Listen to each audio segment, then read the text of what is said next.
산짐승도 피하는 피냄새. 사람들은 그를 악기라 불렀습니다. 사람 목숨을 돈으로 바꾸는 사냥꾼. 그게 그의 삶이었습니다. 피도 눈물도 없는 냉혈한, 오직 돈만 알던 그에게 가문의 수치다. 그 핏덩이를 조용히 처리해라. 두둑한 돈주머니. 이번에도 쉬운 사냥인 줄 알았습니다. 하지만 그날 밤 숲길은 유독 무겁고 스산했습니다. 깊은 골짜기, 버려진 거적 하나를 발견합니다. 단칼에 끝내려던 순간 처음으로 칼끝이 흔들립니다. 고통 속 맑은 눈동자, 살려달라는 애원 대신 슬픔이 보였습니다. 순간 악기의 눈에서 눈물이 흐릅니다. 죽은 딸이 떠올랐기 때문이죠. 젠장! 그는 사냥을 포기하고 칼을 내동댕이 칩니다. 악기가 아비가 된 그날 밤, 가장 슬프고 위대한 도망이 시작됩니다. 하늘야담에 오신 여러분들 환영합니다. 이야기 시작 전 구독과 좋아요 부탁드려요. 어디에서 듣고 계신지 댓글로 알려주세요. 한 분 한 분 반갑게 인사드리고 싶습니다. 조선 팔도에 이름난 추노꾼 장사는 사람의 탈을 쓴 악기라 불렸습니다. 한 번 물면 절대 놓지 않는다는 독사 같은 눈빛과 곰 같은 덩치에 한쪽 눈을 가로지르는 흉측한 칼자국은 보는 이로 하여금 오금을 저리게 만들기에 충분했으니까요. 그는 양반집 담장을 넘어 도망친 노비를 잡아다 주인 앞에 무릎 꿇리고 그 대가로 받은 엽전을 챙겨 술타령이나 하는 것이 일상의 전부였습니다. 세상에 정이라고는 눈꼽만치도 없는 냉혈한, 그것이 장산이라는 사내를 설명하는 유일한 단어였습니다. 어느 늦가을 찬바람이 뼛속까지 파고들던 날이었습니다.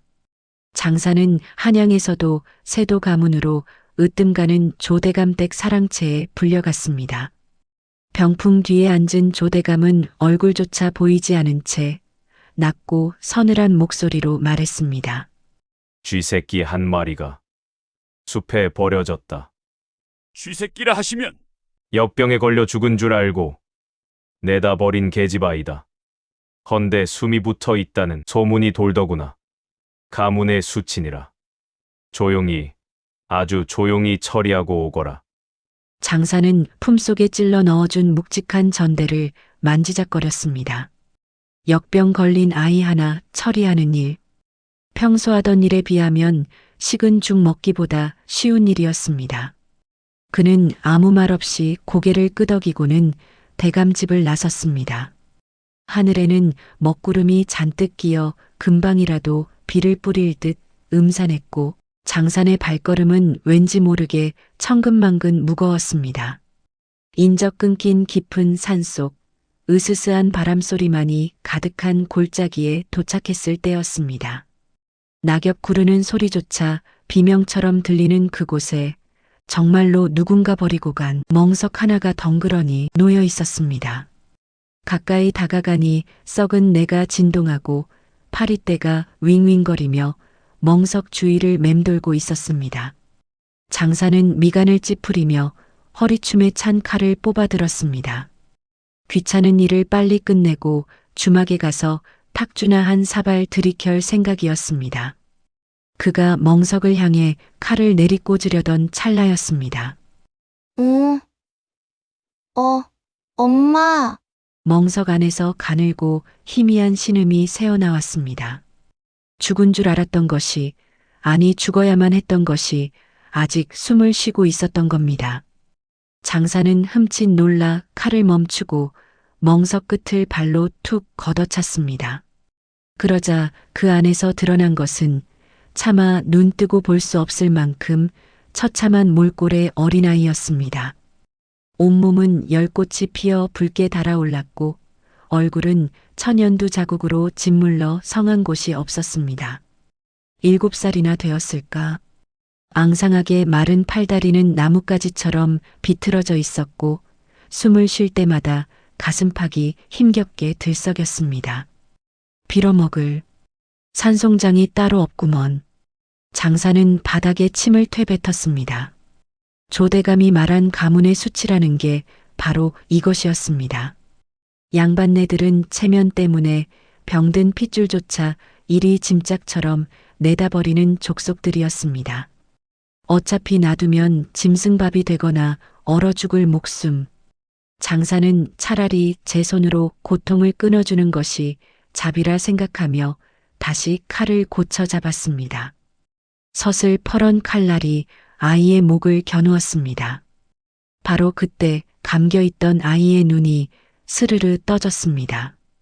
그것은 기적이자 장산에게는 저주와도 같은 순간이었습니다. 열병으로 몽롱한 와중에도 아이의 눈동자만은 호수처럼 맑고 깊었기 때문입니다. 그 눈은 살려달라고 애원하는 눈이 아니었습니다. 그저 이 고통이 언제 끝나는지 묻는 듯 체념과 슬픔이 뒤섞인 눈빛이었습니다. 순간 장산의 머릿속에 벼락 같은 기억 하나가 스쳐 지나갔습니다. 10년 전 양반들의 말발굽 아래 짓밟혀 죽어가던 자신의 딸 순이. 그때 순이도 저런 눈으로 아비를 올려다보았습니다. 아무 힘도 없어 지켜주지 못했던 피투성이가 된 채 식어가던 내 새끼. 장산의 손이 사시나무 떨듯 떨리기 시작했습니다. 칼끝이 아이의 목 피부에 닿을 듯 말 듯 위태롭게 흔들렸습니다. 아이는 장산을 보고도 비명을 지르거나 도망치려 하지 않았습니다. 그저 고사리 같은 손을 들어 허공을 휘적거릴 뿐이었습니다. 목이 마른 것인지 아니면 어미의 품을 찾는 것인지 알 수 없는 그 손짓이 장산의 심장 깊은 곳에 박혀있던 쇠말뚝을 건드리고 말았습니다. 물 좀. 갈라진 입술 사이로 터져나온 아이의 목소리는 장산의 귀가 아닌 가슴을 후벼 팠습니다. 장산은 저도 모르게 뒷걸음질 쳤습니다. 그는 아끼어야 했습니다. 돈을 받고 사람을 죽이는 백정이어야 했습니다. 그런데 지금 이 순간만큼은 죽은 딸을 가슴에 묻은 힘없는 아비로 돌아가고 있었습니다. 장사는 거친 숨을 몰아쉬며 하늘을 올려다보았습니다. 먹구름 사이로 빗방울이 하나둘 떨어지기 시작했고 차가운 비가 그의 뜨거워진 얼굴을 식혔습니다. 젠장할. 장사는 허공에 대고 욕설을 퍼부으며 칼을 땅바닥에 내동댕이 쳤습니다. 그리고는 짐승처럼 울부짖으며 자신의 머리를 쥐어뜯었습니다. 도망쳐야 했습니다. 이 아이를 살려두면 조대감은 반드시 자신까지 죽이려 들 것입니다.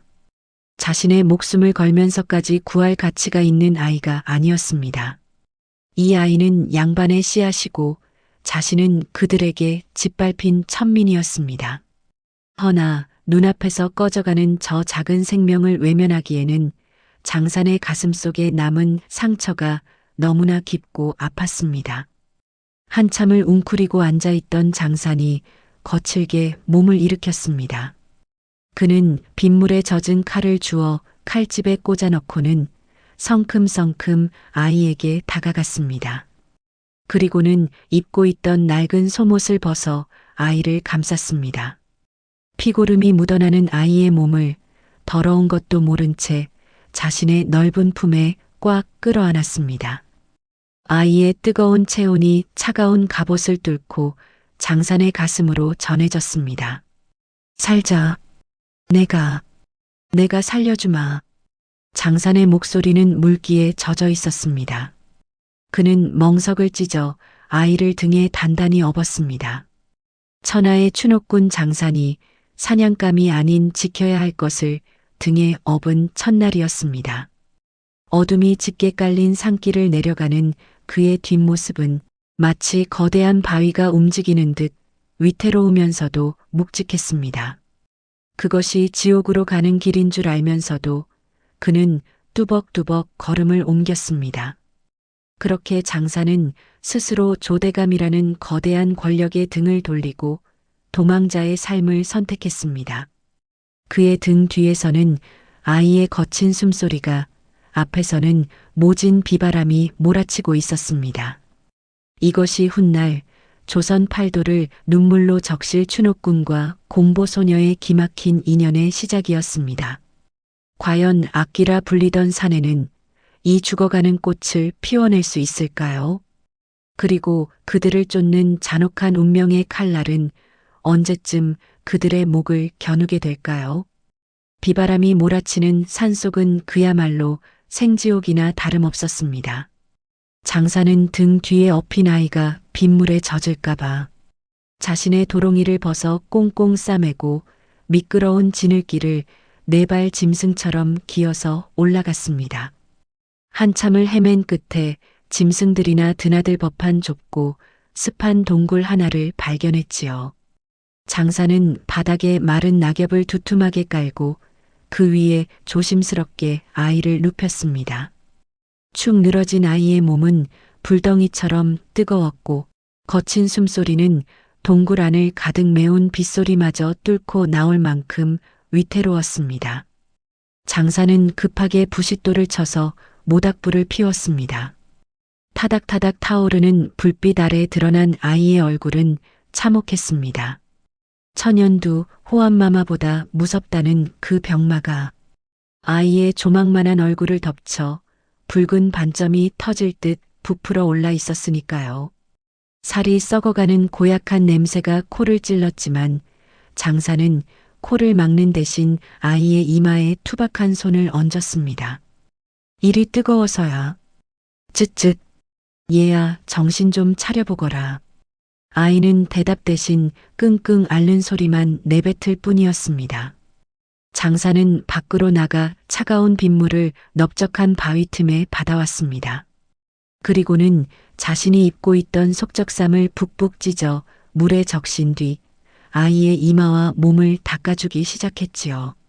사람 죽이는 일에는 도가 텄지만 사람 살리는 일에는 서툴기 짝이 없는 그였습니다.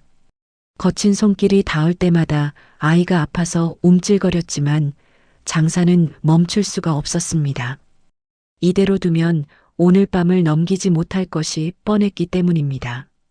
밤이 깊어질수록 아이의 상태는 악화되었습니다. 부풀어 오른 수포들이 짓물러 터지기 직전이었고 아이는 헛소리를 하며 허공을 향해 손을 휘젓다가 다시 축 늘어지기를 반복했습니다. 장사는 입술을 바짝바짝 태우며 동굴 안을 서성거렸습니다. 의원을 불러올 수도 약을 구할 수도 없는 상황. 이 깊은 산 중에서 그가 할 수 있는 것은 아무것도 없었습니다. 그때였습니다.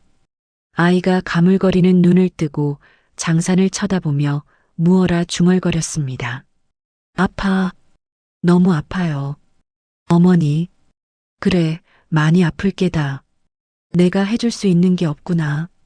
미안하다. 정말 미안하다. 천하의 악기 장산이 울고 있었습니다. 자신의 무력함에 그리고 10년 전 죽은 딸을 또다시 눈앞에서 잃을지도 모른다는 공포감에 몸서리쳤습니다.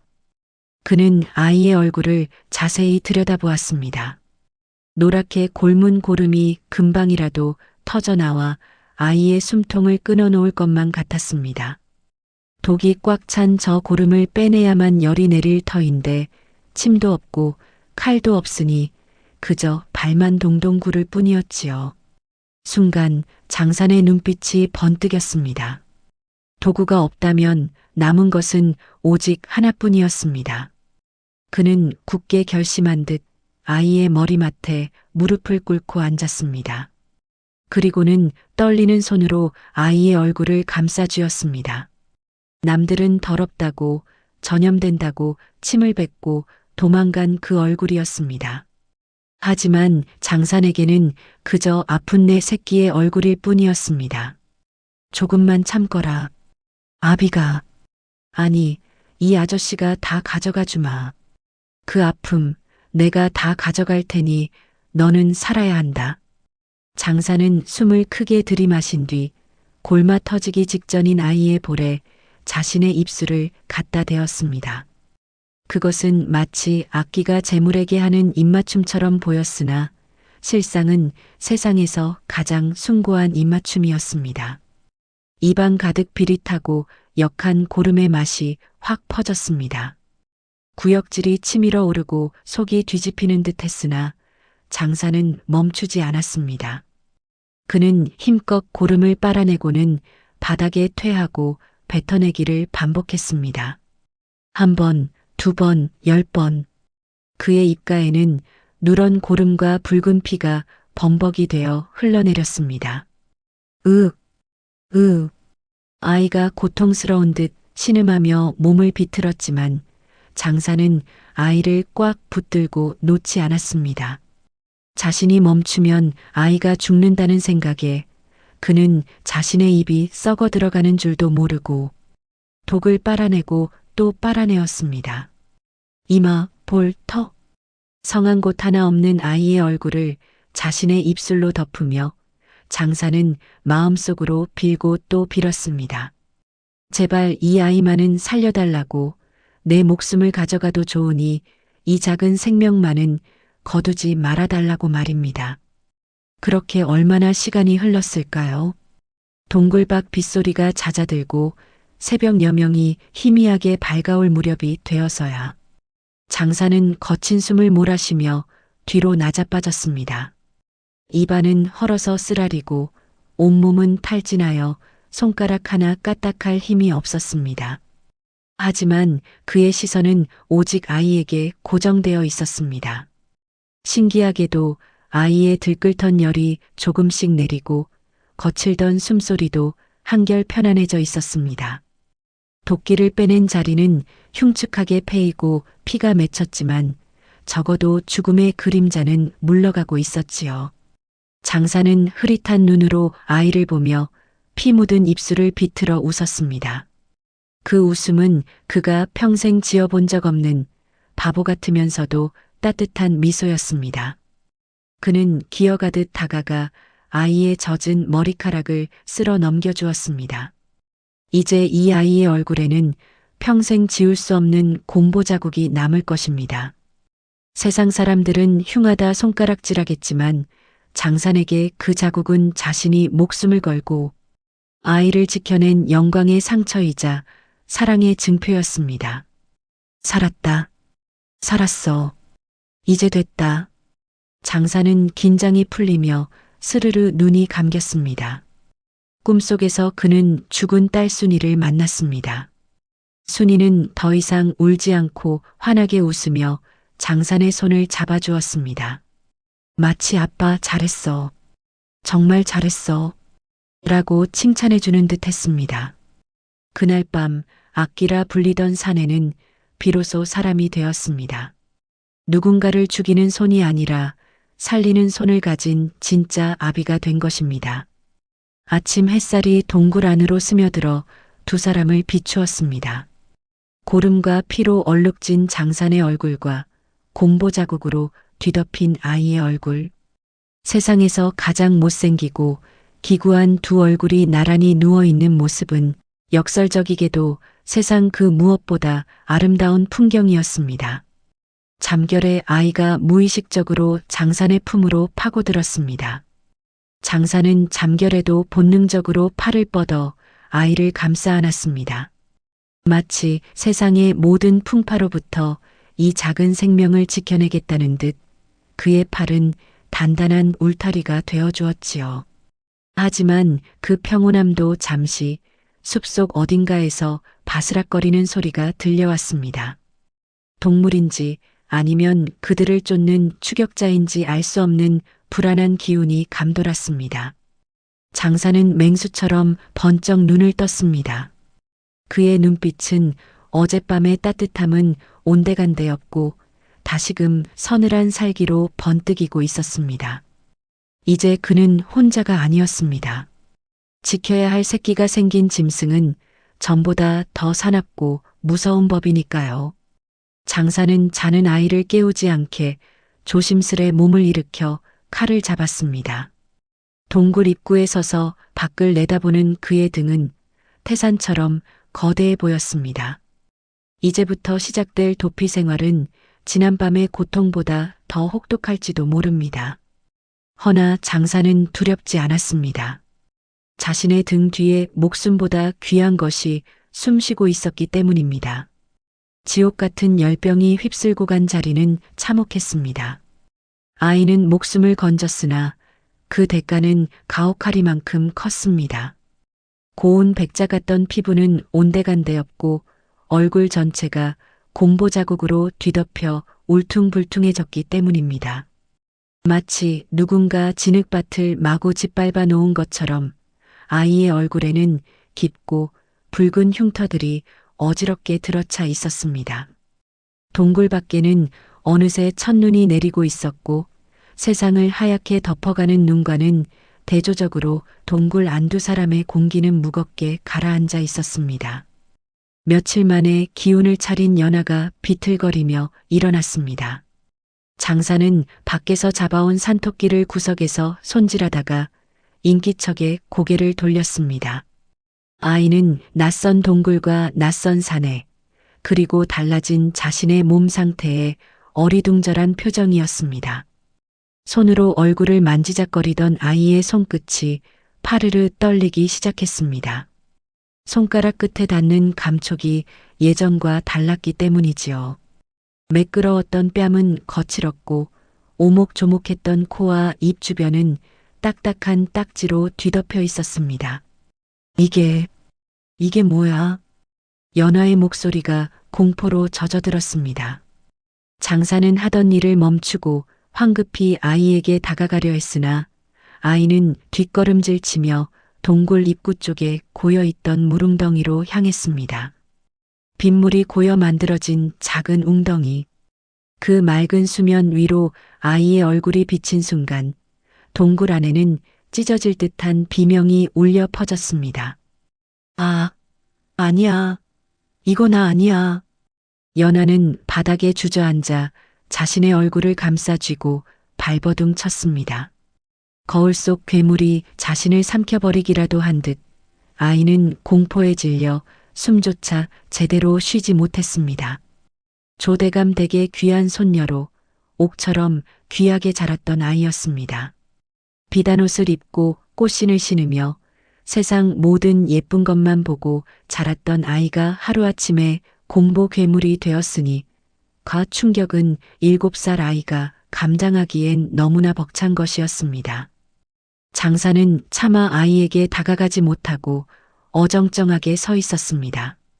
사람을 베고 뼈를 꺾는 일에는 눈 하나 깜짝하지 않던 그였으나 자지러지게 우는 아이 앞에서는 손발이 묶인 듯 아무것도 할 수 없었습니다. 그는 자신의 거친 손바닥을 내려다보았습니다. 이 손으로 아이를 살려냈지만 아이의 고운 얼굴까지는 지켜주지 못했다는 죄책감이 가슴을 짓눌렀습니다. 저리 가. 오지 마. 우리 엄마 불러와. 으앙. 연하는 다가오는 장산을 향해 돌멩이를 집어 던졌습니다. 돌멩이는 장산의 정강이에 맞고 힘없이 떨어졌지만 장산의 마음에는 1000냥짜리 바위가 떨어진 듯 둔탁한 통증이 퍼졌습니다. 그는 묵묵히 돌을 맞으며 낮은 목소리로 말했습니다. 내 어미는 없다. 이제 여기엔 너하고 나 둘뿐이다. 그 말은 아이에게 너무나 잔인한 선고였습니다. 연하는 더욱 악을 쓰며 울부짖었고 급기야 실신하듯 바닥에 엎드려 흐느꼈습니다. 동굴 안은 아이의 울음소리와 타닥타닥 타오르는 장작 소리만이 공허하게 맴돌았습니다. 장사는 한숨을 깊게 내쉬고는 품속에서 무언가를 꺼냈습니다. 그것은 새로 만든 묵직한 피리, 철적이었습니다. 본래는 도망치는 노비들의 다리뼈를 분지르거나 급소를 가격하는 무기였으나 겉모습은 영락없는 피리였지요. 그 피리에는 수많은 사람의 피와 원망이 서려 있었고 장산이 평생을 휘두르며 살아온 업보와도 같은 물건이었습니다. 장사는 동굴 입구 바위에 걸터 앉았습니다. 등 뒤로 쏟아지는 하얀 눈발을 맞으며 그는 차가운 쇠피리를 입에 가져다 대었습니다. 투박하고 거친 손마디가 쇠피리의 구멍을 막았습니다. 그가 숨을 불어넣자 쇠가 울리는 둔탁하면서도 구슬픈 소리가 흘러나왔습니다. 삐, 필, 리리리. 그 소리는 맑고 고운 대금 소리와는 거리가 멀었습니다. 마치 짐승이 우는 듯 거칠고 바람이 갈대숲을 스치는 듯 쓸쓸한 소리였습니다. 하지만 그 투박한 선율에는 말로 다하지 못할 장산의 진심이 담겨 있었습니다. 미안하다. 지켜주지 못해 미안하다. 그래도 살아라. 곰보가 되어도 병신이 되어도 좋으니 제발 살아만 다오. 피리 소리는 울고 있는 연화의 등 위로 조용히 내려앉았습니다. 신기한 일이었습니다. 세상 모든 저주를 퍼부을 듯 울어대던 연화의 울음소리가 피리 소리에 맞춰 조금씩 잦아들기 시작했습니다. 아이는 눈물 범벅이 된 얼굴을 들어 장산의 등락을 바라보았습니다. 눈보라 속에 앉아 쇠피리를 부는 사내의 뒷모습은 무섭다기보다는 어딘가 슬퍼 보였습니다. 아이는 홀린 듯 울음을 그치고 그 소리에 귀를 기울였습니다. 그것은 화려한 양반집 사랑채에서 듣던 가야금 소리보다 훨씬 더 깊고 뜨겁게 아이의 얼어붙은 마음을 녹이고 있었습니다. 한 곡조가 끝나고 장산이 피리를 입에서 떼었습니다. 그는 뒤를 돌아보지 않은 채 무심한 듯 툭 내뱉었습니다. 얼굴이 곰보가 되었으면 어떠냐? 숨이 붙어 있으면 된 거지. 산 짐승들은 겉모습 따위 신경 안 쓴다. 내가 살아서 숨 쉬는 것, 그게 제일 중요한 것이다. 장산은 구워놓은 토끼 고기 뒷다리를 뚝 떼어 연화 쪽으로 굴려주었습니다. 흙바닥을 굴러온 고기였지만 김이 모락모락 나는 것이 제법 먹음직스러워 보였습니다. 연화는 고기를 내려다보다가 꼬르륵거리는 배를 움켜쥐었습니다. 살아야 했습니다. 얼굴이 괴물이 되었어도 부모가 자기를 버렸어도 배가 고픈 건 어쩔 수 없는 노릇이었습니다. 아이는 조심스레 고기를 집어들고 한 입 베어 물었습니다. 입안 가득 퍼지는 고소한 기름기와 온기에 아이의 눈에서 다시금 닭똥 같은 눈물이 툭 떨어졌습니다. 맛있다. 연화가 조그맣게 중얼거렸습니다. 그 소리를 들은 장산의 인매가 아주 희미하게 꿈틀거렸습니다. 그는 다시 쇠피리를 입에 물었습니다. 이번에는 아까보다 조금 더 경쾌하고 따뜻한 곡조였습니다. 눈 내리는 산속 추노꾼과 곰보 소녀는 그렇게 서로의 상처를 보듬으며 짐승처럼 그리고 가족처럼 첫 끼를 나누었습니다. 그날 이후 장산은 쇠피리를 무기가 아닌 악기로 쓰기 시작했습니다. 연화가 밤마다 악몽에 시달리며 깨어날 때면 어김없이 쇠피리 소리가 들려왔습니다. 그 소리는 자장가가 되어 아이를 다시 잠들게 했고 아침을 깨우는 알람이 되어 주었지요. 장산은 연화에게 산에서 사는 법을 가르쳤습니다. 약초를 캐는 법, 토끼기를 찾는 법, 그리고 무엇보다 험한 세상에서 웅크리지 않고 당당하게 걷는 법을 말입니다. 하지만 거울만은 아니 물에 비친 제 얼굴을 보는 것만은 연화가 극도로 꺼렸기에 장산은 거쳐 근처의 웅덩이들을 모두 흙으로 메워버리는 수고를 마다하지 않았습니다. 세월은 냇물처럼 흘러 어느덧 10년이라는 시간이 지났습니다. 강산이 변한다는 그 시간 동안 두 사람에게도 많은 변화가 있었습니다. 7살 곰보 소녀는 이제 17 꽃다운 처녀가 되었습니다. 비록 얼굴에는 여전히 곰보 자국이 선명했지만 산을 타며 다져진 몸매는 날렵했고 눈빛은 총기 넘치게 빛났습니다. 장산의 머리에는 흰 서리가 내려앉았고 한쪽 눈의 칼자국은 주름 속에 파묻혀 더욱 깊어졌습니다. 어느 화창한 봄날 연화가 바구니 가득 나무를 캐들고 산채로 돌아왔습니다.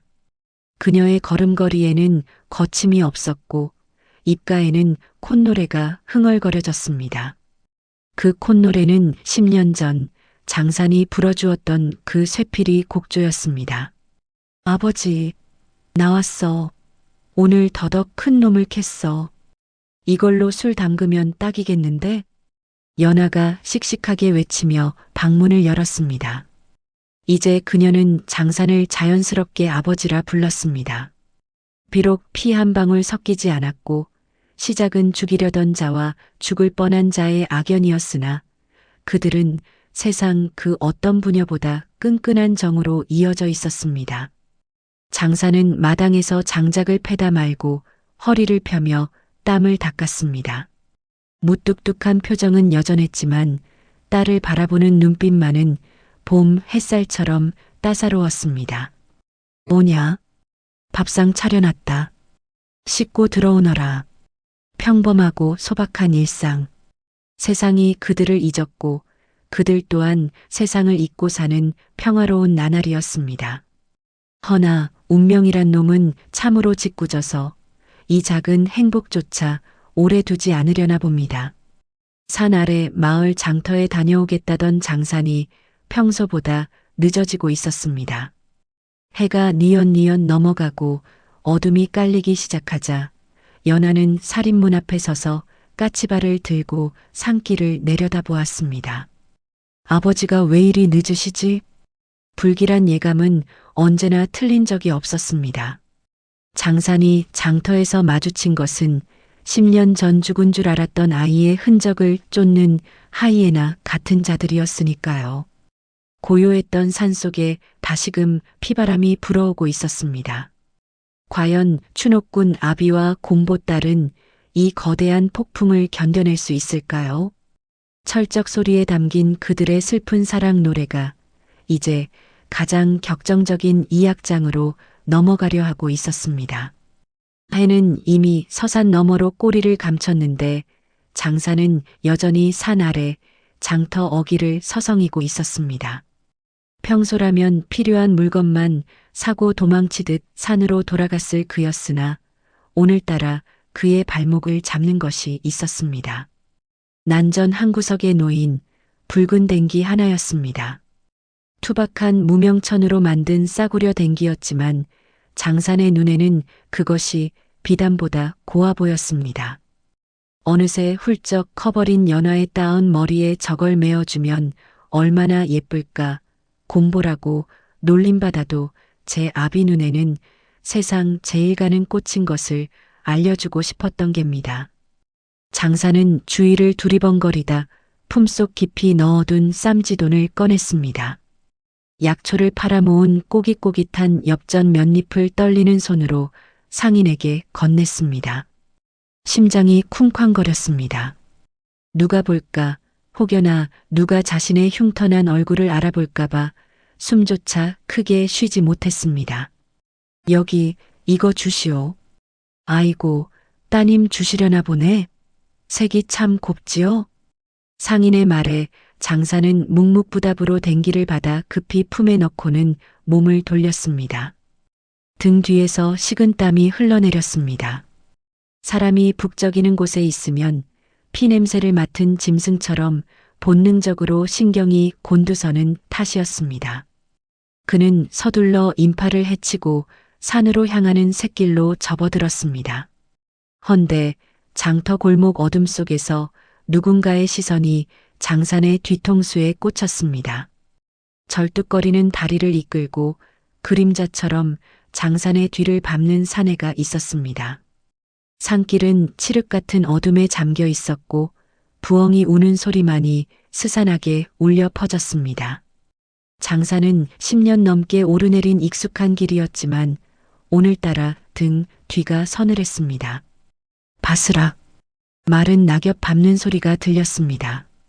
산짐승의 것이 아니었습니다. 분명 사람의 발소리, 그것도 숨을 죽이고 기회를 엿보는 자의 발소리였습니다. 장산은 걸음을 멈추지 않은 채 쇠피리를 쥔 손에 힘을 주었습니다. 살기였습니다. 산중턱, 으슥한 숲속에 다다르자 장산이 갑자기 걸음을 멈추고 낮게 으르렁거렸습니다. 누구냐? 쥐새끼처럼 숨지 말고 나와라. 그 말이 떨어지기가 무섭게 나무 뒤에서 그림자 하나가 튀어나왔습니다.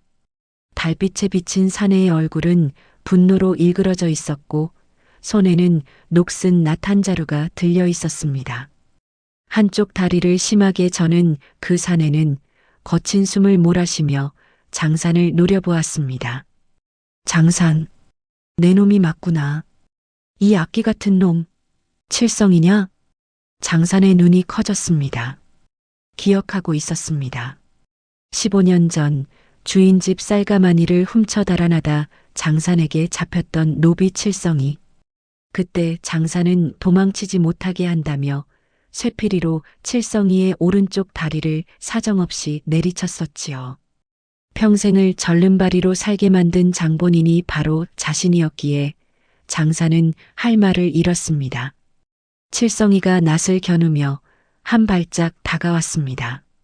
내 이 다리를 볼 때마다 뼈를 갈아 마시고 싶었다. 내 놈이 죽었다는 소문을 듣고도 믿지 않았어. 악기는 그리 쉽게 죽지 않으니까.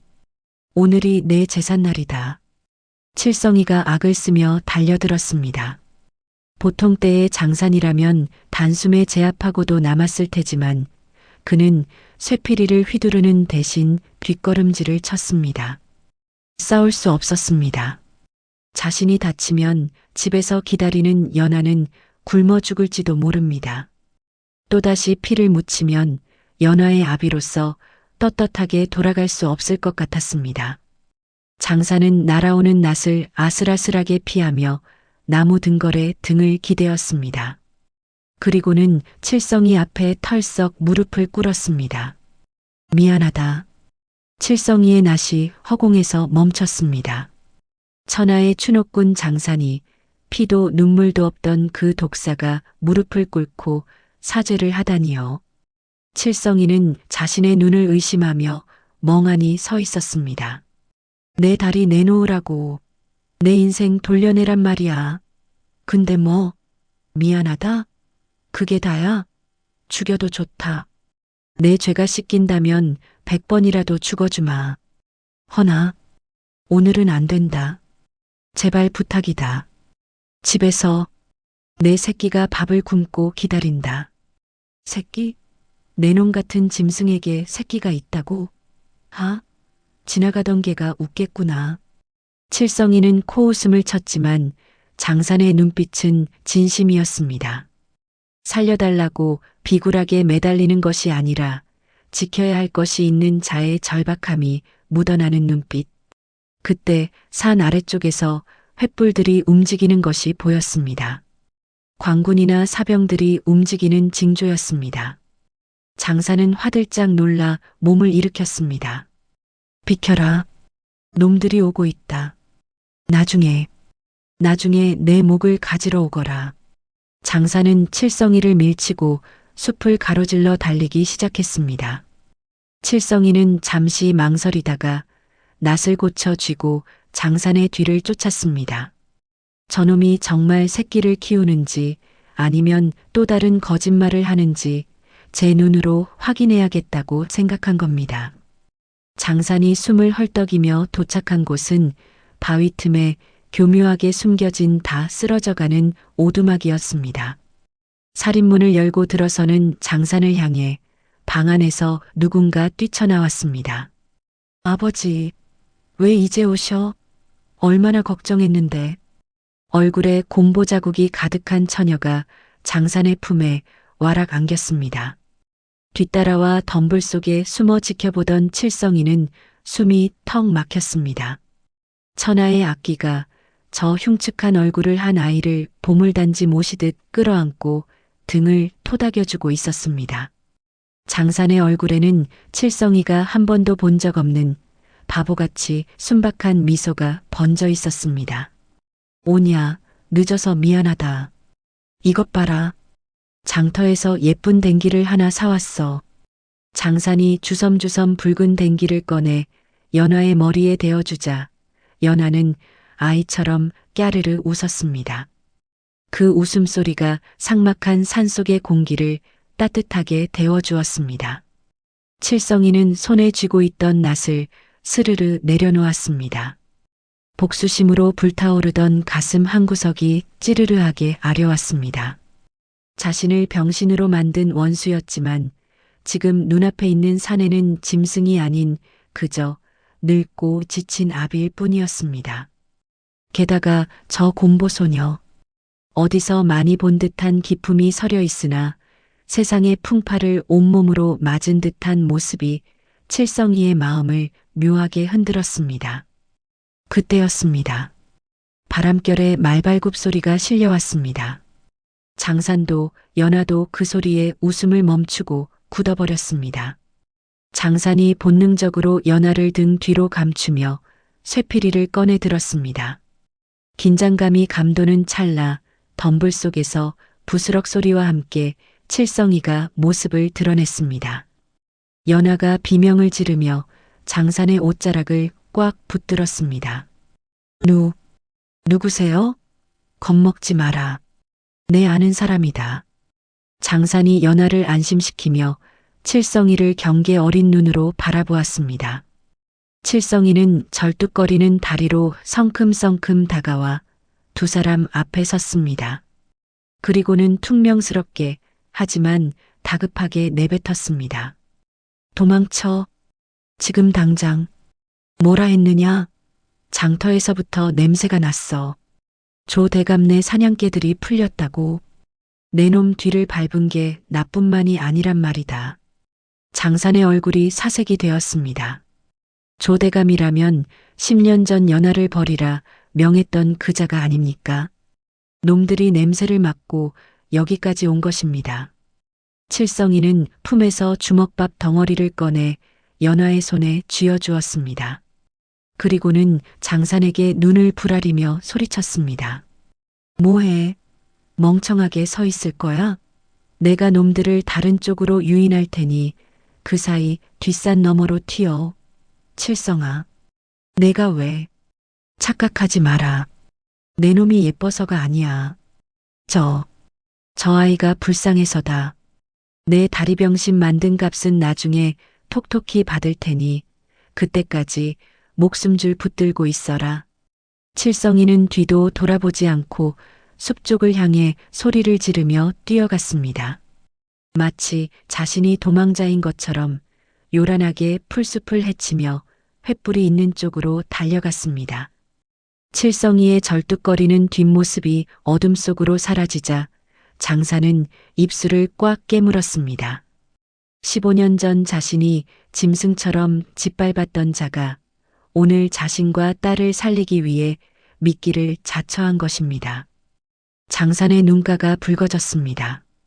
세상은 그를 아끼라 불렀으나 정작 사람다운 짓을 한 것은 그가 아니라 저 칠성이었습니다. 아버지, 저 아저씨는 누구야? 왜 우릴 도와줘? 은인이다. 우리 부녀의 목숨을 빚진 은인이야. 연화야, 가자. 칠성이 아저씨가 벌어준 시간 헛되게 쓰면 안 된다. 장사는 댕기를 연화의 손에 꼭 쥐어주고는 급히 짐을 챙기기 시작했습니다. 평온했던 저녁은 산산조각이 났고 다시금 쫓고 쫓기는 추격전이 시작되려 하고 있었습니다. 멀리서 칠성이의 고함 소리와 함께 사냥개 짖는 소리가 메아리처럼 들려왔습니다. 그 소리는 마치 죽음의 신호탄처럼 들렸습니다. 밤하늘에는 무심하게도 달이 휘영청 밝았습니다. 추노꾼과 곰보소녀 그리고 그들을 돕는 절름발이 노비, 가장 천하고 상처받은 이들이 뭉쳐 거대한 권력의 칼날에 맞서려 하고 있었습니다. 산속의 그림자가 길게 늘어지며 세 사람의 운명을 위태롭게 감싸 안았습니다. 이 밤이 지나면 과연 그들은 무사할 수 있을까요? 칠성이가 목숨을 걸고 벌어준 시간 덕분에 장산과 연하는 칠흑 같은 밤을 뚫고 무사히 산을 넘을 수 있었습니다. 두 사람은 광군의 눈을 피해 강원도 깊은 산골, 화전민들이 모여 사는 작은 마을에 짐을 풀었습니다. 이름도 바꾸고 신분도 숨긴 채 숯을 구워 파는 부녀로 위장하여 숨죽여 살기로 한 것입니다. 하지만 쫓기는 자의 삶이 을에 그러하듯 평호는 살얼음판 위를 걷는 것처럼 위태로웠습니다. 더 큰 문제는 장산의 몸이었습니다. 지난밤에 무리한 도주와 칠성이를 두고 왔다는 죄책감, 그리고 십수년간 쌓인 골병이 한꺼번에 터져 나온 것일까요? 쇠처럼 단단하던 장산이 자리에 눕고 말았습니다.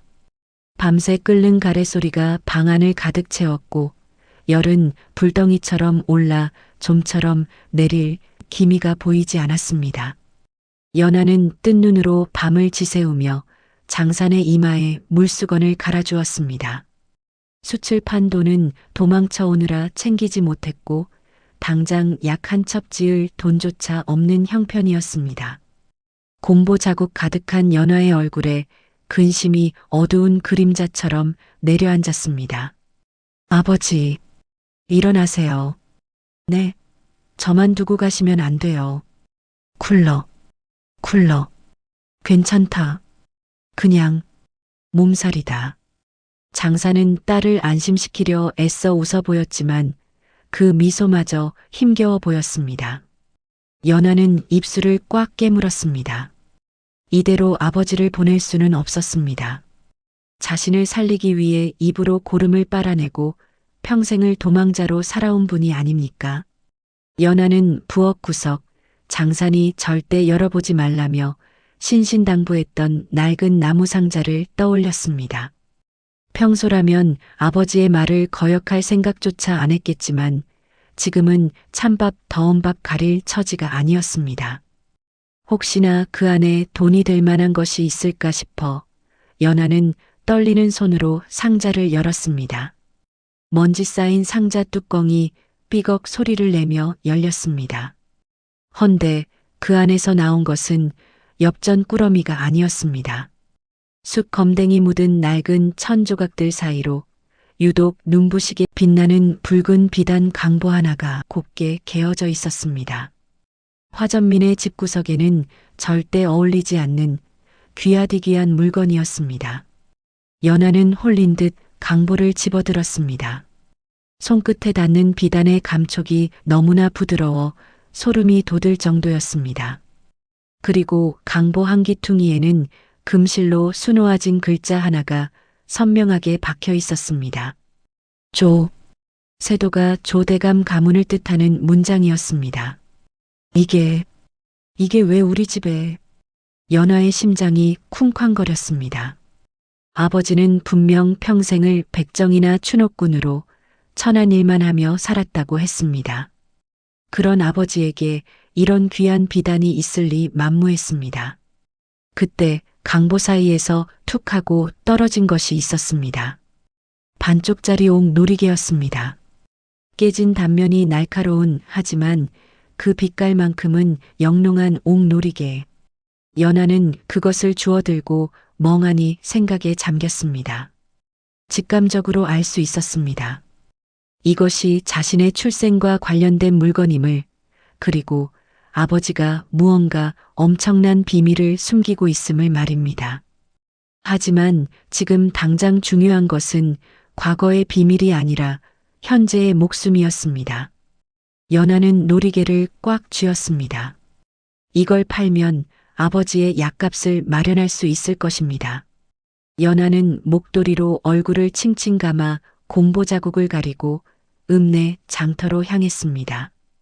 사람들의 눈을 피해야 한다는 아버지의 경고가 귓가를 맴돌았지만 효심이 두려움을 앞섰습니다. 읍내의 전당포는 물건을 잡히려는 사람들로 북적였습니다. 연하는 구석에 서서 차례를 기다리다 주인이 한가해진 틈을 타 조심스레 다가갔습니다. 그리고 품속에서 옥 놀이개를 꺼내 내밀었습니다. 이거 얼마나 쳐주실 수 있나요? 급해서 그럽니다. 전당포 주인이 무심하게 놀이개를 받아들고는 요리조리 뜯어보았습니다. 그러다 주인의 눈이 휘둥그레졌습니다. 흔해 빠진 싸구려 옥이 아니었기 때문입니다. 왕실이나 정승 판서 댁에서나 볼 법한 최상품 백옥이었습니다. 이북의 처자, 이거 어디서 났나? 훔친 물건 아니야? 아, 아닙니다. 제 어미 유품입니다.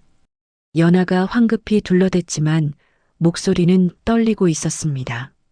주인은 의심스러운 눈초리로 연하를 위아래로 훑어보았습니다. 허름한 무명옷에 얼굴을 꽁꽁 싸맨 수상한 처자. 그때였습니다. 전당포 한쪽에서 장부를 정리하던 노인이 고개를 번쩍 들었습니다. 그는 조대감 댁에서 40년을 일하다 은퇴하여 지금은 전당포에서 소일거리를 돕는 최영감이었습니다. 최영감의 매서운 눈빛이 연하의 손에 들린 놀이개에 꽂혔습니다. 그 놀이개는 10년 전 조대감의 며느리가 난산을 하다 죽으면서 갓난아이 품에 넣어주었던 바로 그 물건이었습니다. 반쪽이 깨진 것까지 똑같았습니다. 최영감이 벌떡 일어나 다가왔습니다. 잠깐, 그 물건 좀 봅시다. 연하는 본능적으로 위험을 감지하고 놀이개를 낚아채 뒷걸음질 쳤습니다. 하지만 최영감의 손이 더 빨랐습니다. 그가 연하의 손목을 덥석 잡았고 그 바람에 연하가 얼굴을 가리고 있던 목도리가 스르르 풀려 내려갔습니다. 장터의 소음 속에서 시간이 멈춘 듯 정적이 흘렀습니다. 드러난 연하의 얼굴. 흉측한 공보 자국이 가득했지만 최영감은 비명을 지르지 않았습니다. 대신 그의 입이 떡 벌어졌습니다. 공보 자국 사이로 보이는 저 눈매, 그리고 오른쪽 귀 밑에 있는 붉은 점, 죽은 마님과 똑 닮은, 아니 조대감의 핏줄임을 증명하는 명백한 증거였습니다. 아니, 내가 어떻게... 최영감의 목소리가 부들부들 떨렸습니다. 죽어서 멍석에 말려나갔다던 아이가 10년이 지나 버젓이 살아 돌아온 것입니다. 그것도 역적의 누명을 쓰고 죽어야 했던 어미의 유품을 들고서 말입니다. 연하는 사색이 되어 최영감의 손을 뿌리치고 도망치기 시작했습니다. 심장이 터질 것만 같았습니다. 누군가 자신을 알아봤다는 공포, 그리고 그 노인의 눈빛에 서려 있던 경악과 살기가 연하의 등을 떠밀었습니다. 전현을 잡아라. 전현이 훔친 물건을 들고 있다. 최영감이 악을 쓰며 소리쳤습니다. 전당포 주인과 장터의 왈패들이 영문도 모른 채 연하의 뒤를 쫓기 시작했습니다. 연하는 젖먹던 힘을 다해 달렸습니다. 사람들의 치이고 넘어지면서도 놀이개만은 놓지 않았습니다. 이걸 팔아 약을 사야 하는데, 아버지를 살려야 하는데. 하지만 세상은 그녀의 간절함을 외면했습니다. 골목길 막다른 곳에 다다랐을 때 연하는 털썩 주저앉고 말았습니다. 숨은 턱 끝까지 차올랐고 쫓아오는 발자국 소리는 점점 가까워졌습니다. 그 시각 산속 오두막. 식은 땀을 흘리며 알아누워 있던 장산이 눈을 번쩍 떴습니다. 불길했습니다. 꿈속에서 피 묻은 쇠피리가 산산조각이 나는 것을 보았습니다. 장산은 비틀거리는 몸을 일으켜 밖을 내다보았습니다. 부엌에 있어야 할 연하가 보이지 않았습니다. 그리고 열려있는 벽장문과 바닥에 떨어진 붉은 비단 강보가 장산의 눈에 들어왔습니다. 안 돼. 연하야. 장산의 입에서 짐승 같은 절규가 터져나왔습니다. 그는 아픈 몸도 잊은 채 맨발로 뛰쳐나갔습니다. 자신이 평생을 숨겨왔던 비밀이 판도라의 상자가 기어이 열리고 만 것입니다. 그 강보를 들고 나갔다면 놈들의 눈에 띄는 것은 시간 문제였습니다. 장사는 쇠피리를 허리춤에 꽂고 산길을 굴러 내려갔습니다. 피를 토할 것 같은 기침이 쏟아졌지만 멈출 수 없었습니다. 10년 전 그 작은 생명을 구했던 그날처럼 다시 한번 목숨을 걸어야 할 때가 온 것입니다. 읍내 골목길, 연하는 왈패들에게 둘러싸여 있었습니다. 최영감이 가쁜 숨을 몰아쉬며 연하 앞으로 걸어 나왔습니다.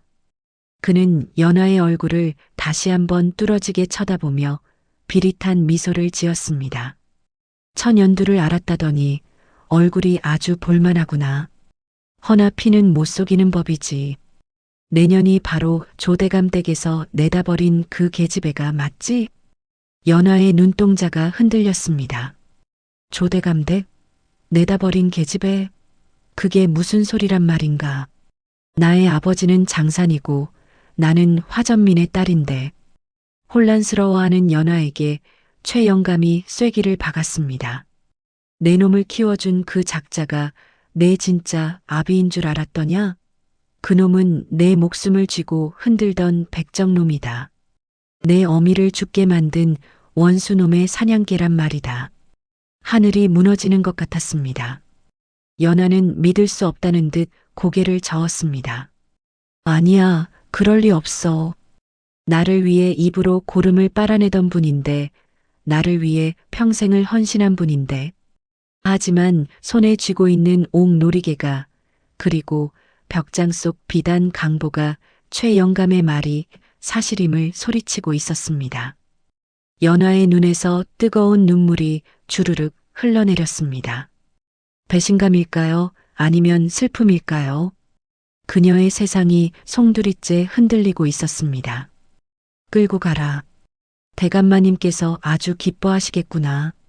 죽은 줄 알았던 화근이 제 발로 걸어 들어왔으니 최 영감의 지시에 왈패들이 연화의 팔을 거칠게 잡아 끌었습니다. 연화는 반항할 힘조차 잃은 채 질질 끌려갔습니다. 그녀의 시선이 머문 곳은 산 쪽이었습니다. 아버지, 아니, 장산 아저씨, 당신은 대체 누구입니까? 나를 살린 구원자입니까? 아니면 나를 기만하고 훔친 유괴범입니까? 진실은 너무나 가혹하고 날카로워 연화의 가슴을 난도질하고 있었습니다. 저 멀리 장터 입구 장산이 도착했을 때는 이미 연화가 끌려간 뒤였습니다. 바닥에 떨어진 찢어진 목도리만이 덩그러니 남아 있었습니다. 장산은 떨리는 손으로 놀이개를 주워들었습니다. 그의 눈빛이 다시금 10년 전 사람 잡던 악기의 눈빛으로 돌변했습니다. 이제 더 이상 숨을 곳도 피할 곳도 없었습니다. 그는 쇠피리를 입에 물지 않았습니다. 대신 허리춤에 칼을 고쳐 잡았습니다. 기다려라. 내 오늘은 반드시 끝을 보리라. 장산의 낮은 읍조림이 서늘한 바람을 타고 읍내로 퍼져나갔습니다. 가장 슬픈 진실을 마주한 딸과 그 딸을 구하기 위해 마지막 사냥을 준비하는 아비. 비극의 막이 올랐고 이제 돌이킬 수 없는 파국이 그들을 기다리고 있었습니다. 으리으리한 기와집이 즐비한 조대감 댁 앞마당. 그곳은 숨소리조차 크게 낼 수 없을 만큼 서슬퍼런 위험이 감돌고 있었습니다.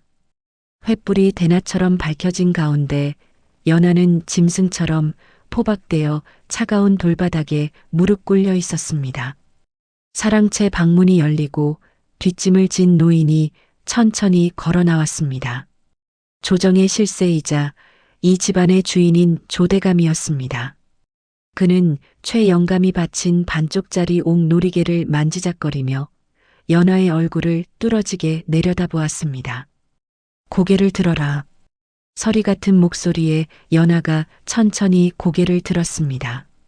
횃불빛에 드러난 연하의 공보 자국들이 도드라져 보였습니다. 조대감의 미간이 깊게 찌푸려졌습니다.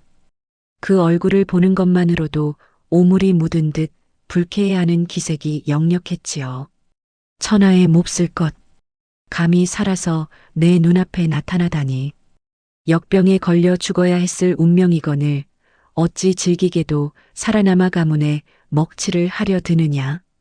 연하의 심장이 덜컥 내려앉았습니다. 친할아버지라 했습니다. 자신의 핏줄이라 했습니다. 허나 그 입에서 나오는 말은 저주보다 더 차갑고 잔인했습니다. 자신을 살리기 위해 입으로 고름을 빨아내던 장산의 뜨거운 입술과는 너무나 달랐습니다. 그제야 연하는 깨달았습니다. 진짜 짐승은 산속에 사는 추노꾼이 아니라 비단 옷을 입고 점잖은 척하는 이 양반들이었음을 말입니다. 죽여주십시오. 이런 집안의 핏줄인 것이 제게는 더 큰 수치입니다.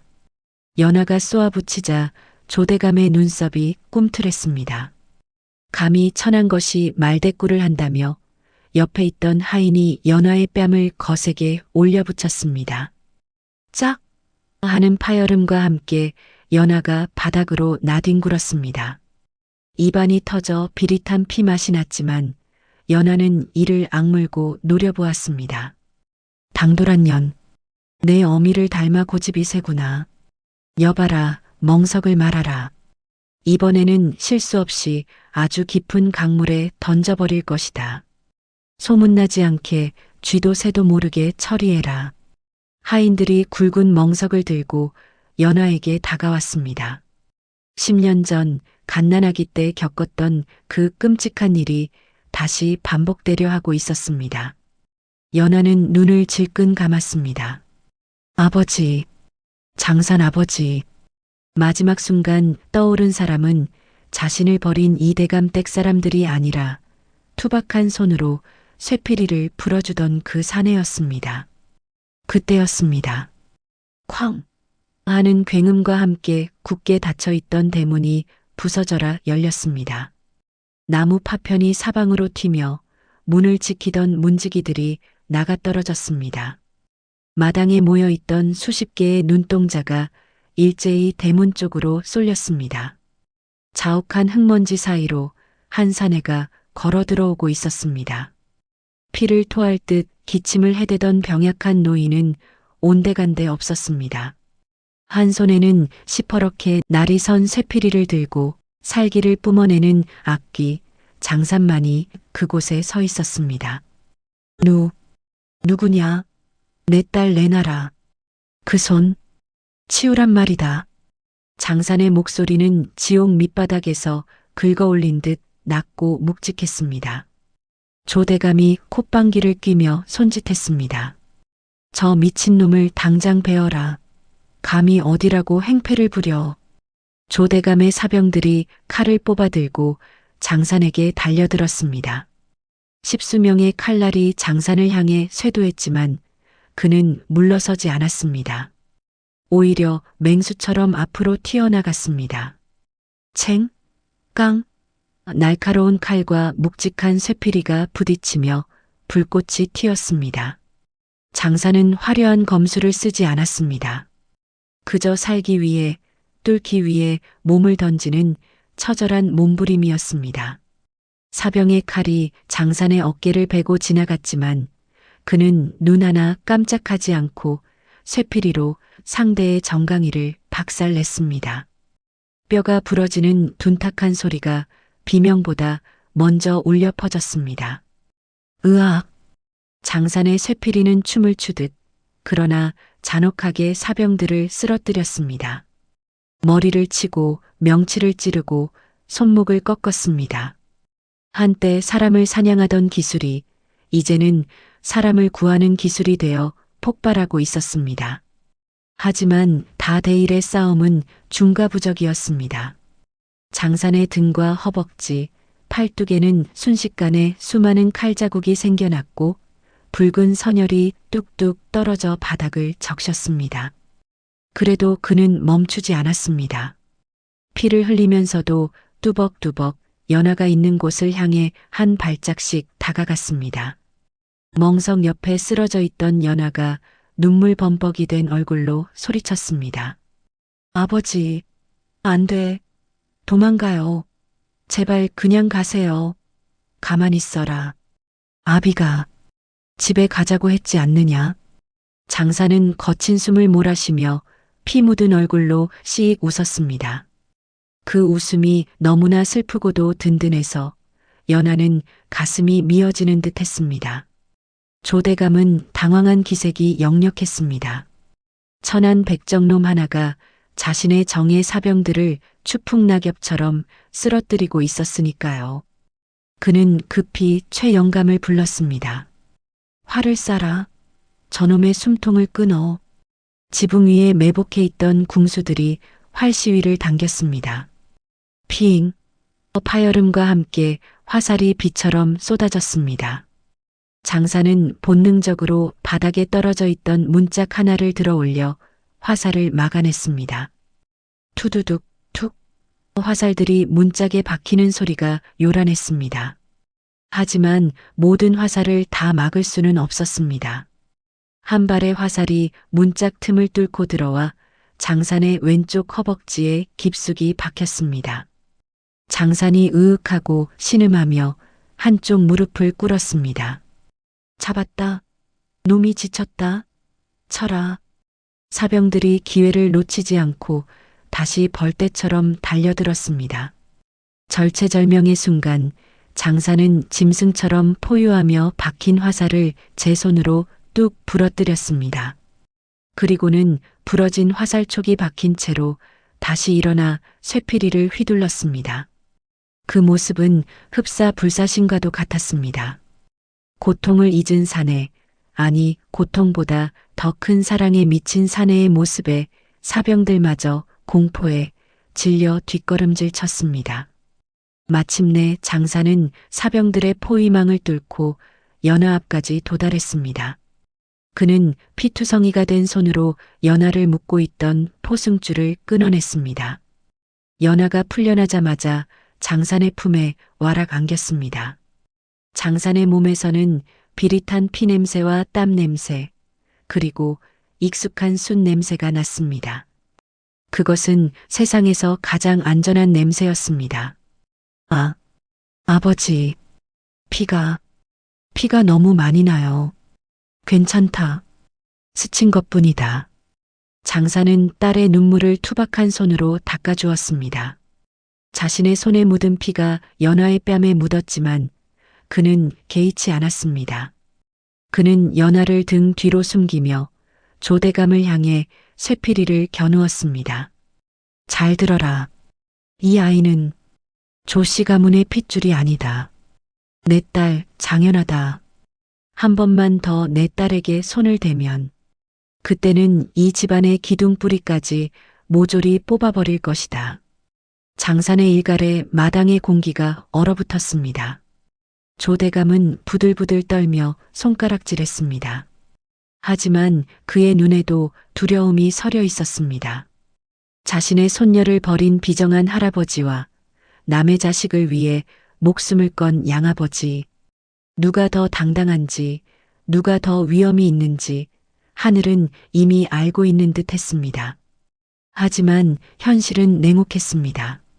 장산이 아무리 천하장사라 해도 이미 몸은 만신창이가 되어 있었습니다. 피를 너무 많이 흘려 시야가 흐릿해지고 다리가 후들거렸습니다. 게다가 저 너머 대문 밖에서는 광군의 북소리가 들려오고 있었습니다. 이곳을 빠져나간다 해도 더 큰 군대가 그들을 기다리고 있을 터였습니다.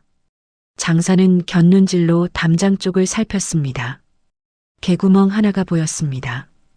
연하 혼자라면 빠져나갈 수 있을 크기였습니다.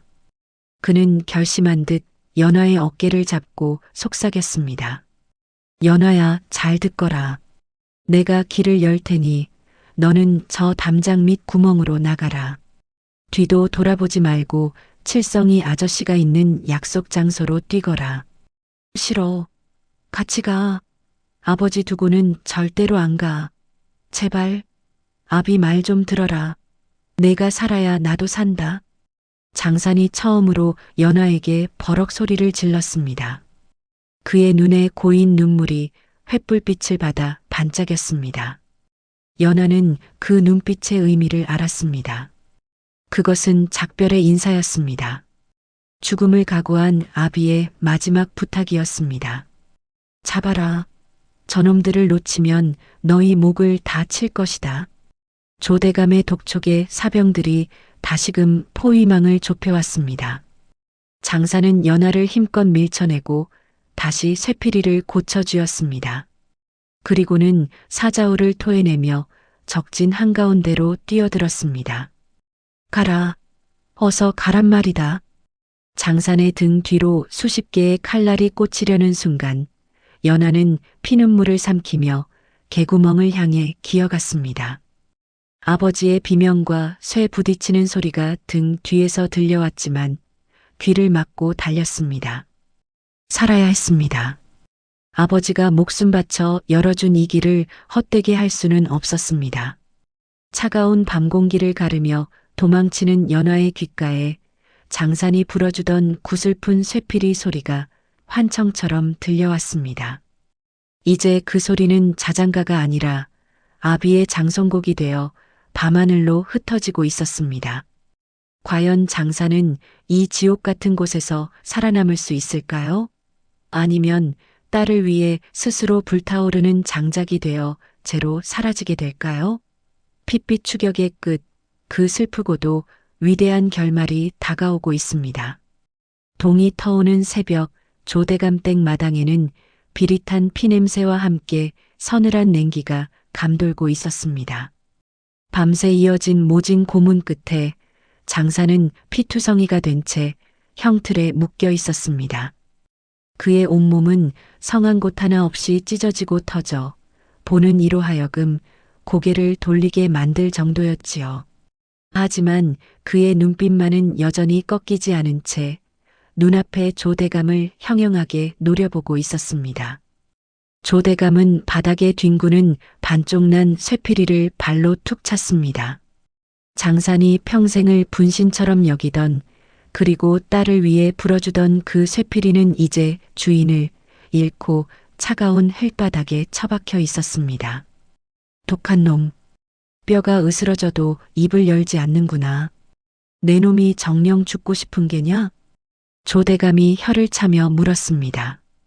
장사는 피 섞인 침을 바닥에 뱉으며 비틀린 입꼬리를 올렸습니다.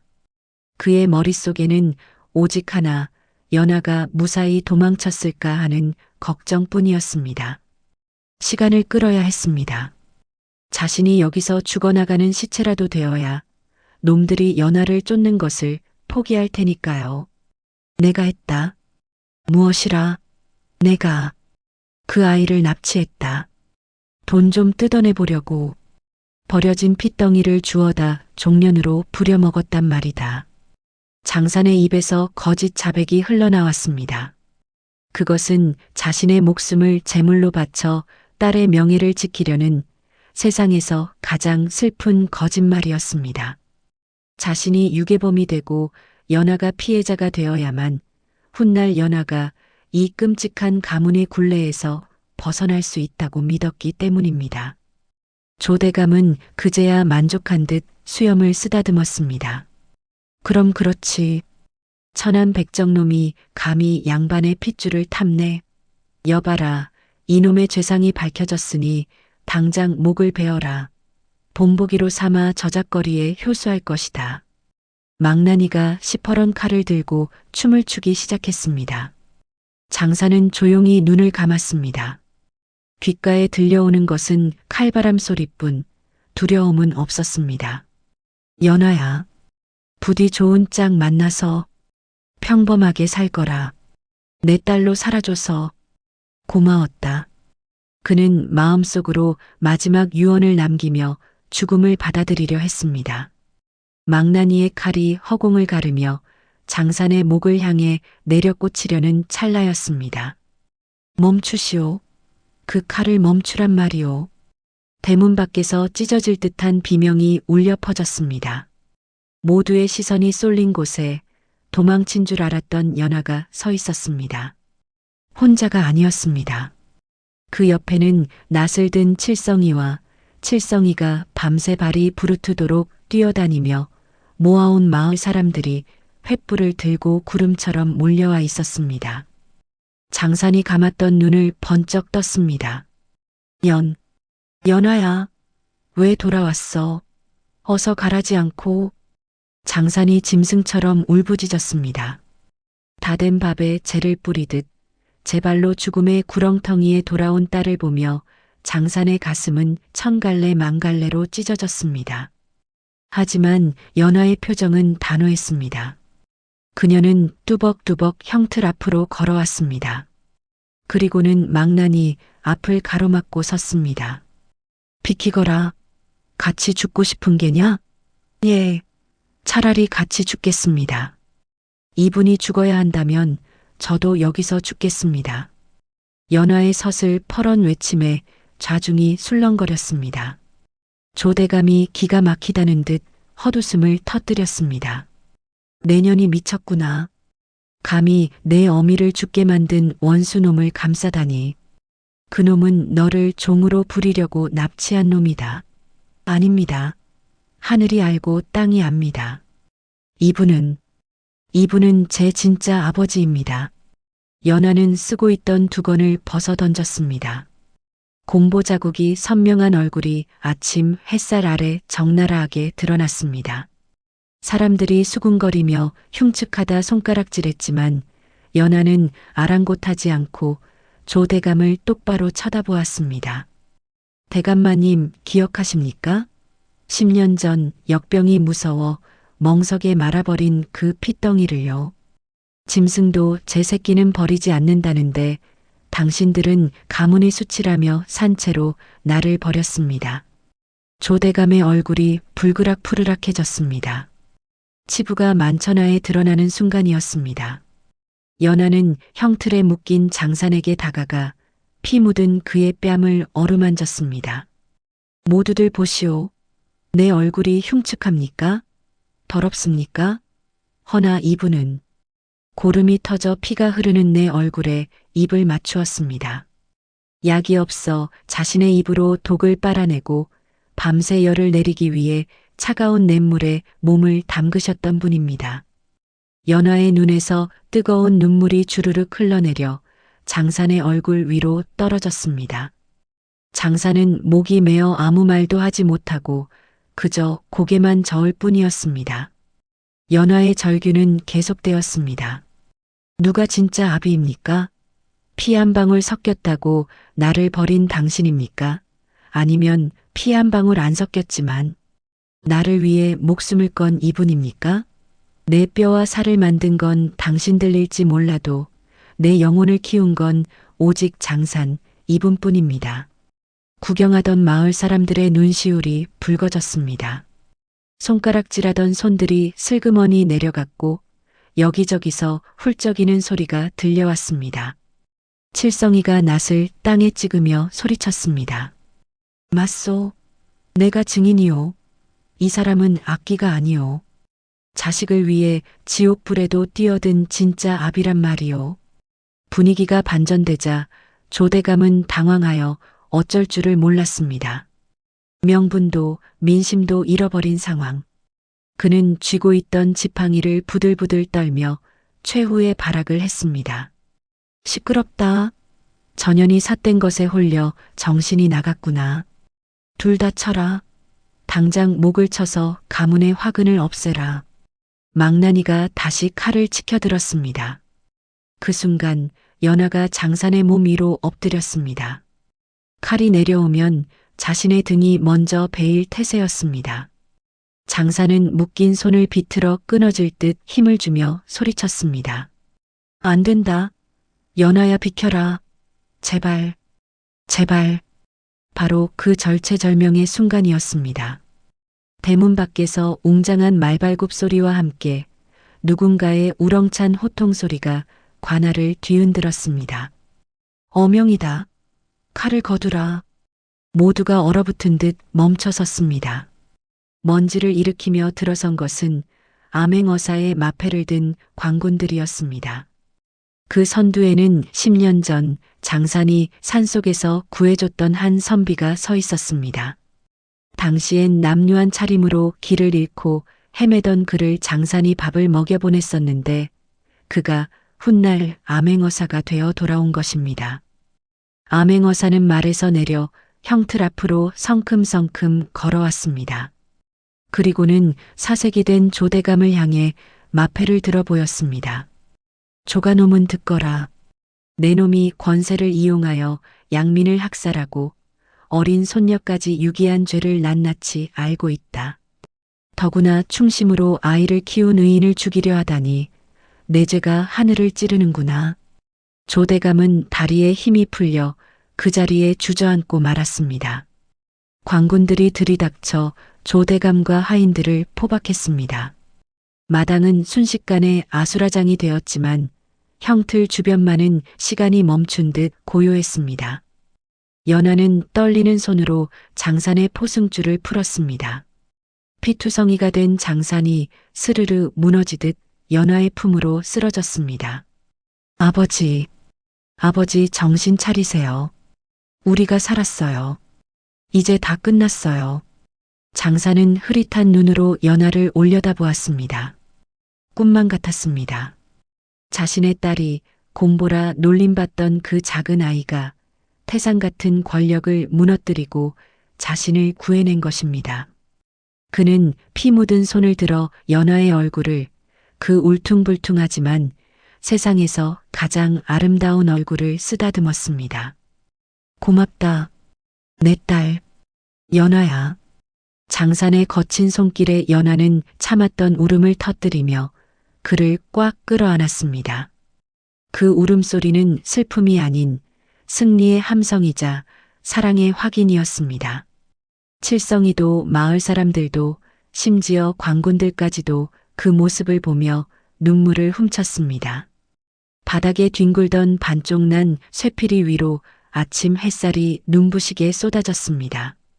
비록 쇠피리는 꺾였지만 그 안에 담겨있던 아버지의 사랑은 결코 꺾이지 않았음을 보여주는 듯 했습니다. 아비의 피와 딸의 눈물로 젖은 마당. 그곳에서 피어난 것은 혈연보다 진하고 목숨보다 귀한 가족이라는 이름의 꽃이었습니다. 이제 이 긴 이야기의 끝, 그들이 맞이할 마지막 계절은 어떤 모습일까요? 모든 시련을 딛고 일어선 두 사람의 마지막 이야기가 남아 있습니다. 폭풍이 지나간 자리에도 기어이 봄은 찾아왔습니다. 조대가 밀가의 몰락은 한양 바닥을 떠들썩하게 만들었고 억울하게 죽은 연하 생모의 신원도 복원되었습니다. 암행어사는 연하에게 본래의 신분인 양반으로 돌아가라 권했으나 연하는 단칼에 거절했습니다. 비단 옷을 입고 가짜 웃음을 짓는 양반의 삶보다 거친 무명옷을 입더라도 진짜 아비의 곁을 지키는 딸의 삶을 택한 것입니다. 두 사람은 다시 산으로 돌아왔습니다. 하지만 예전처럼 쫓기는 삶은 아니었습니다. 양지바른 언덕 위에 작은 초가집을 짓고 텃밭을 일구며 사는 평범하고도 평화로운 나날이었습니다. 허나 모진 고문의 후유증은 깊고도 잔인했습니다. 무쇠 같던 장산의 몸은 하루가 다르게 쇠약해져만 갔습니다. 뼈가 으스러졌던 다리는 굳어서 거동이 힘들었고 폐가 망가져 숨을 쉴 때마다 쇳소리가 났습니다. 그럼에도 장산은 마루에 앉아 밭일을 하는 연하를 바라볼 때면 세상을 다 가진 듯 흐뭇한 미소를 지었습니다. 어느 늦은 오후 연하는 장산의 발을 씻겨드리기 위해 대야에 따뜻한 물을 받아왔습니다. 장산의 발은 평생을 산과 들로 뛰어다니느라 굳은 살이 박이고 발톱은 빠지고 뭉개져 성한 곳이 없었습니다. 연하는 그 투박한 발을 조심스레 물에 담그고 정성껏 주물렀습니다. 아버지, 물이 뜨겁지는 않으세요? 아니, 딱 좋다. 아주 좋아. 내 평생 호강을 다 누리는구나. 장산은 거친 손을 뻗어 연하의 머리를 쓰다듬었습니다. 곰보 자국이 있는 딸의 얼굴이 그의 눈에는 봄에 피는 진달래꽃보다 더 고와 보였습니다. 연하야, 내 너에게 줄 것이 하나도 없어 미안하구나.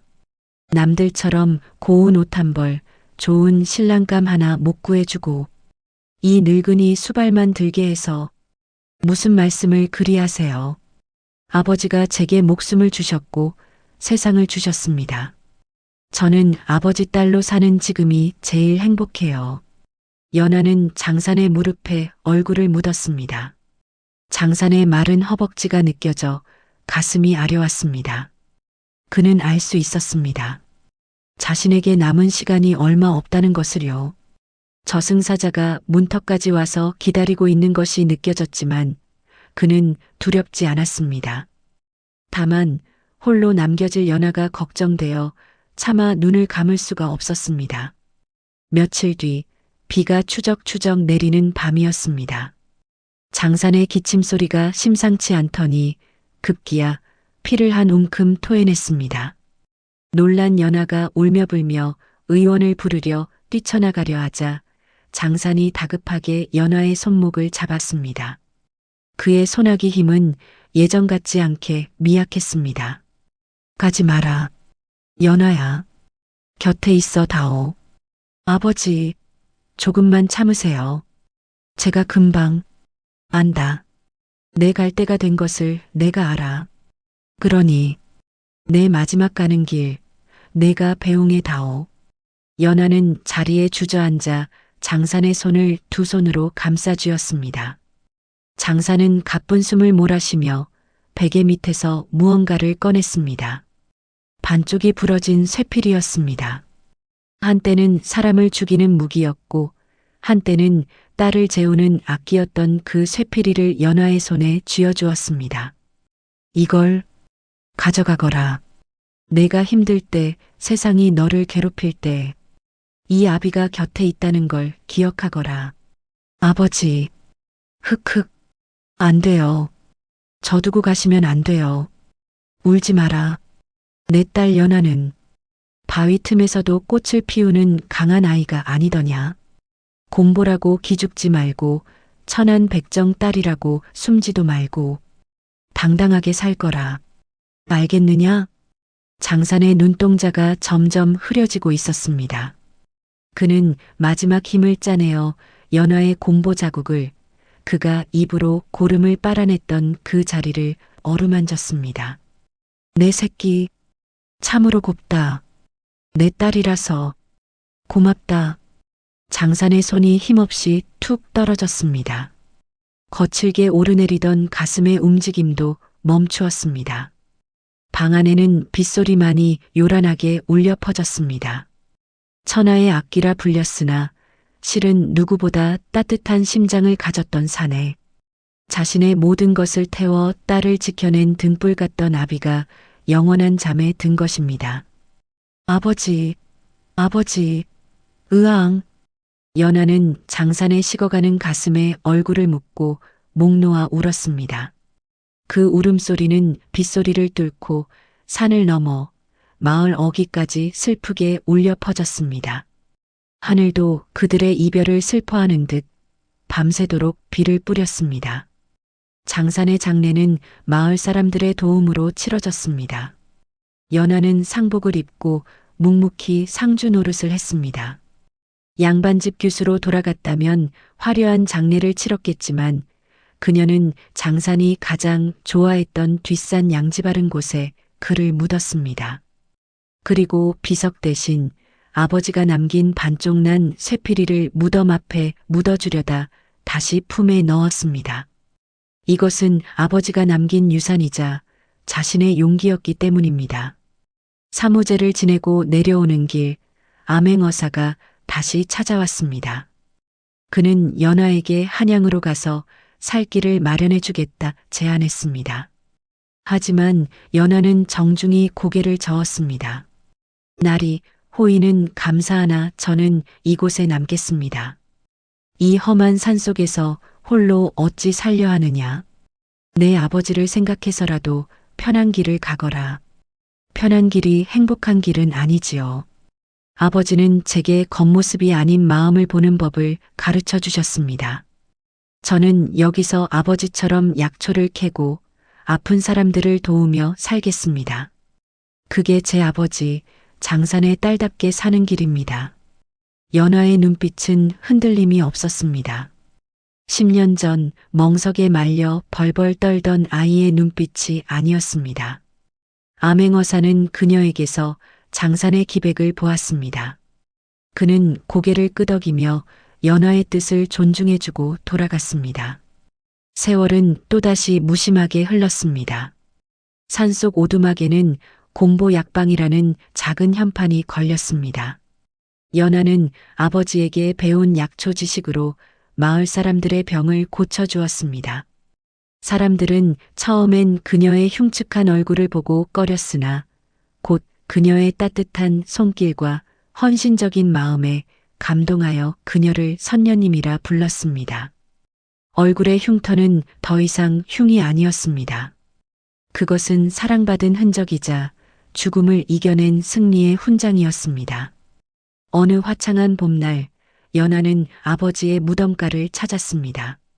무덤가에는 아버지가 좋아하시던 진달래가 흐드러지게 피어 있었습니다.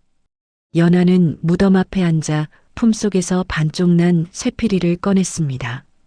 세월이 흘러 쇠는 녹이 슬고 빛이 바랬지만 연하의 입술에 닿는 감촉은 여전히 따뜻했습니다. 아버지, 저 왔어요. 잘 지내시지요? 저도 잘 지냅니다. 오늘은 날이 참 좋네요. 연하는 눈을 감고 쇠피리를 불었습니다. 비, 필, 리리리. 어린 시절 공포에 질려 울던 자신을 달래주던 그 곡조였습니다. 투박하고 거칠지만 세상 그 어떤 음악보다 깊은 울림이 있는 소리가 산골짜기를 타고 흘렀습니다. 바람이 불어와 연하의 머리카락을 흩날리고 무덤가의 꽃잎들이 춤을 추듯 날아올랐습니다. 마치 장산이 딸의 연주에 맞춰 웃고 있는 듯 했습니다. 연하는 피리 불기를 멈추고 하늘을 올려다보았습니다. 구름 사이로 햇살이 비치며 그녀의 공보 자국을 환하게 비추었습니다. 그녀는 더 이상 자신의 얼굴을 가리지 않았습니다. 이 얼굴은 아버지가 목숨 바쳐 지켜낸 세상에서 가장 귀한 보물이었으니까요. 보고 싶어요, 아버지. 다음 생에도 꼭 제 아버지로 와주세요. 그때는 제가 더 많이 사랑해 드릴게요. 낳은 정은 하늘과 같고 기른 정은 땅과 같다 하였습니다. 여기 핏줄보다 더 진한 사랑으로 서로를 지켜낸 두 사람이 있었습니다. 가족이란 무엇일까요? 그것은 완벽한 사람들끼리 만나는 것이 아니라 서로의 상처를 보듬고 부족함을 채워주는 존재가 아닐까요? 추노꾼 장상과 공보소녀 연하의 이야기는 여기서 끝이 나지만 그들이 보여준 숭고한 사랑은 우리 가슴 속에 오래도록 시들지 않는 꽃으로 남을 것입니다. 바위 틈에서도 기어이 꽃을 피워내는 생명력처럼 여러분의 삶에도 희망이라는 꽃이 만개하기를 바랍니다. 지금까지 드라마를 시청해주신 여러분, 진심으로 감사합니다. 여러분의 구독과 좋아요는 또 다른 감동의 씨앗이 됩니다. 사랑합니다. 그리고 존경합니다.